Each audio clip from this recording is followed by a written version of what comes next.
बरूथनी एकादशी व्रत कथा।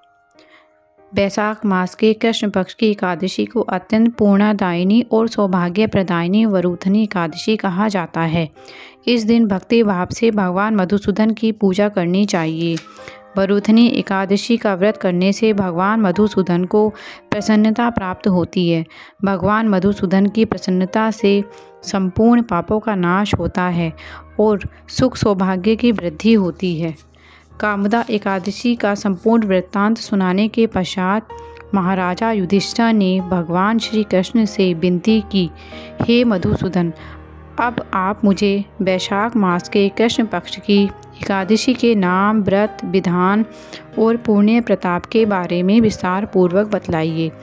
मधुसूदन, भगवान श्री कृष्ण ने कहा, हे राजेश्वर, इस एकादशी का नाम बरूथनी है।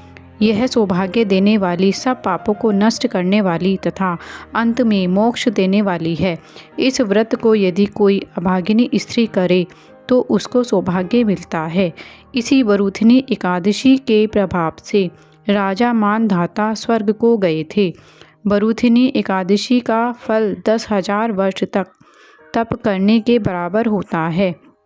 कुरुक्षेत्र में सूर्य ग्रहण के समय 1,00,000 भार स्वर्ण दान करने से जो फल प्राप्त होता है, वही फल बरूथनी एकादशी का व्रत करने से मिलता है।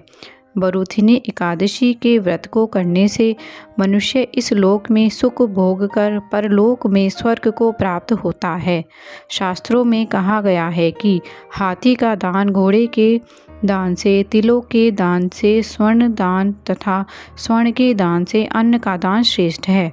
अन्न दान के बराबर कोई दान नहीं है। अन्न दान से देवता, पितर और मनुष्य तीनों तृप्त हो जाते हैं।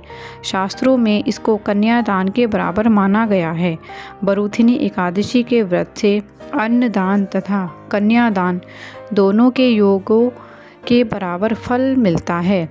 जो मनुष्य लोभ के वश होकर कन्या का दान धन दे लेते हैं और वे प्रलय काल तक नरक में वास करते हैं या उनको अगले जन्म में बिलाव का जन्म भोगना पड़ता है। जो मनुष्य प्रेम एवं धन सहित कन्या का दान करते हैं, उनके पुण्यों को चित्रगुप्त भी लिखने में असमर्थ हैं।